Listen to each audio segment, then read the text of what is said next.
चौकशीसाठी पोलीस. नमस्कार मित्रांनो, पहिल्याचं औरंगाबाद आताचं छत्रपती संभाजीनगर अशा क्रीडा संकुलमध्ये घेऊन आलो मी तुम्हाला, जेथे की काही दिवस अगोदरच 21 करोड 59 लाखाचा घोटाळा झाला, जो की 21 वर्षाचा तरुण हर्षकुमार क्षीरसागर यांनी तो घोटाळा केला. तर तो जो कर्मचारी होता मित्रांनो, तो कॉन्ट्रॅक्टर बेसवर होता. 13,000 पगार घेणारा कर्मचारी, एक स्टॉप जो कॉन्ट्रॅक्टर आहे, तो 21 करोडचा घोटाळा करतो. एकच दोषी आहे का नाही?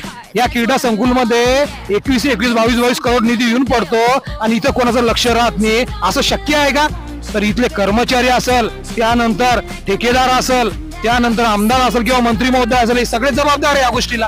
हे माझे तरुण जे बघताय ना आपण, हे क्रीडा संकुल, या क्रीडा संकुलमध्ये जीवाचं रान करून आपलं रक्ताचं पाणी करून राबताय, पुराशी स्वप्न बाळगताय, कमी ऑलिम्पिकची तयारी करताय आणि त्या तरुणांच्या जीवांशी खेळ होतोय. तर मी मुख्यमंत्री साहेब यांना सांगतो, पालकमंत्री साहेब 13 वर्ष झाले क्रीडा संकुल